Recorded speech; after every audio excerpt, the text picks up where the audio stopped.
Welcome to the Did You Know series of the Voices of Life podcast, a ministry of the Church for Life. A place where faith speaks, where history breathes, and where hope finds its voice again. Each episode is crafted to inspire, to strengthen, and to guide you on your walk with God. And now, to lead us through today's journey, here is your host, Pastor David. This is Voices of Life, a ministry of the Church for Life, where history, faith, and truth meet. I'm Pastor David, and today we're taking a clear, factual look at the history of Palestine. Not the slogans, not the politics, but the real story. And by the end, you'll understand why modern cries to free Palestine don't match the historical record. So did you know that the word Palestine is ancient? But there never was an independent sovereign nation called Palestine before the modern era. There was no Palestinian nation that was comparable to a modern Israel, Jordan, Egypt, or even Syria before modern Palestinian national movement. For centuries, Palestine was a geographic region, not a country. It was ruled by a long succession of empires: Israelites, Assyrians, Babylonians, Persians, Romans, Byzantines, Islamic caliphates, Crusaders, Mamluks, Ottomans, and finally the British. So when people say Palestine was stolen, they're imagining a sovereign nation that never existed. From 1516 to 1917, the Ottoman Empire controlled the region. But even then, there was no province called the independent state of Palestine. The territory was administered through various Ottoman districts. Modern Palestine nationalism had not yet developed.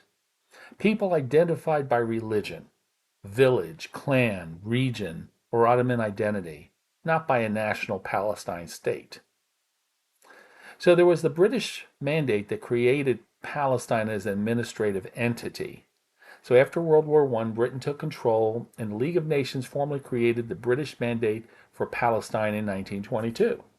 This is the first time Palestine became a recognized administrative territory, but still not a sovereign country.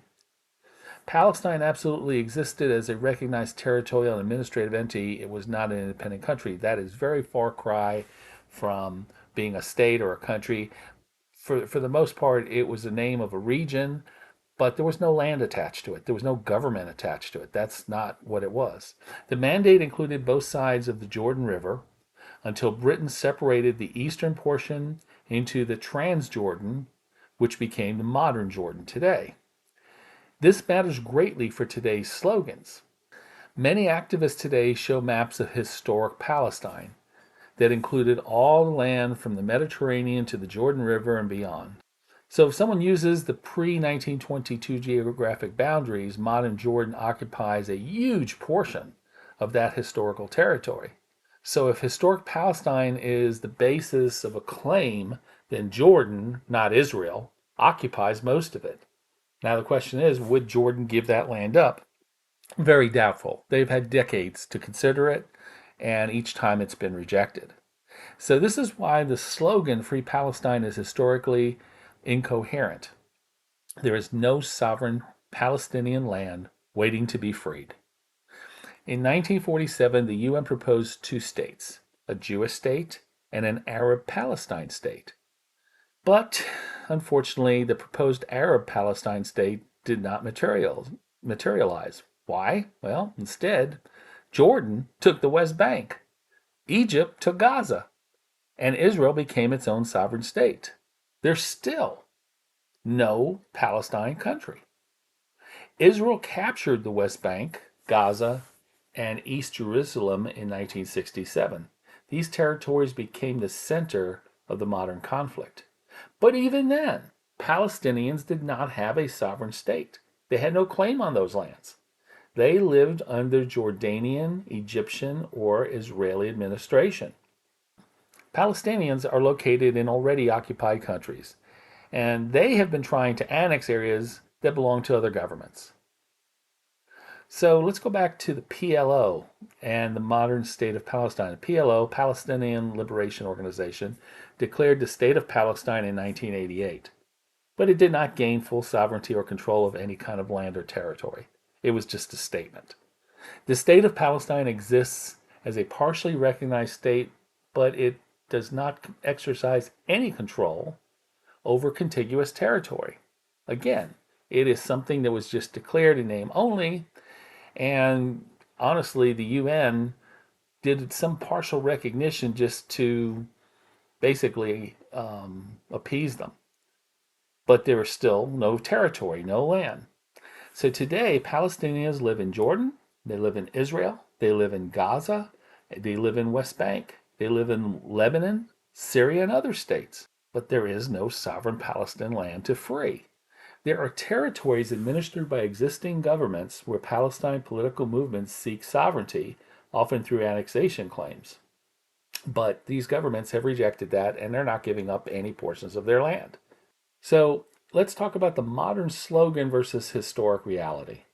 The slogan, Free Palestine, suggests a sovereign country once existed, its land is currently occupied, and it must be liberated. But the historical record, including everything we've talked about, Palestine was historically a geographic and administrative name, not a contiguous existing sovereign Palestine nation, state, or country. Therefore, there is no historic Palestine country to restore. There is no sovereign Palestine land to free. Palestinians today live within territories governed by Jordan, Egypt, Israel, and the Palestinian Authority. Modern political movements seek to annex land administered by other governments, not reclaim a former nation, because there is nothing to reclaim. So this is why the slogan is emotionally powerful, but historically inaccurate, totally. And it is amazing how many people believe it because they hear it. They never look back into the history. And that's why we're doing this Voices of Life, Did You Know? Because we want people to know the truth about Palestine. Now, could people that believe in having a Palestine ever negotiate with one of these governments some land? You never know what the future brings. But right now, there is no Palestine. There are people that are calling themselves Palestinian, but again, it has no historical basis. There is nothing to attach it to, no hidden land, no historic land, not even going back to any ancient Islamic readings. This is all just somebody's vivid imagination that has kind of gone wild. It's kind of like when you tell somebody something and they tell somebody something, and before you know it, people think it's the truth. But we want you to know the truth for the right reasons. So if you do have a belief in Palestine, you need to go about this the right way and understand there's nothing you can do except petition governments and ask them. And these are all mostly Jordan. Jordan has the majority of that land. So that would be the government I'd be putting all my focus on. Not Israel, certainly not here in the U.S., and not these others, maybe some of Egypt. But that is the truth about Palestine we wanted you to know. We wanted you to know because history matters, words matter, and truth matters. Palestine was a region, not a sovereign nation, and today's political slogans often ignore the real historical record. Here at Voices of Life, we believe clarity brings peace and truth brings understanding. I'm Pastor David. Thank you for joining me today. Thank you for joining us today on the Voices of Life podcast, a ministry of the Church for Life. As we close, may the stories we share strengthen your faith, steady your heart, and remind you that God is present in every chapter of your journey. If this episode encouraged you, share it with someone who needs hope. And until we meet again, walk in truth, stand in courage, and keep listening for the voice that leads you forward. This has been Voices of Life. Peace be with you.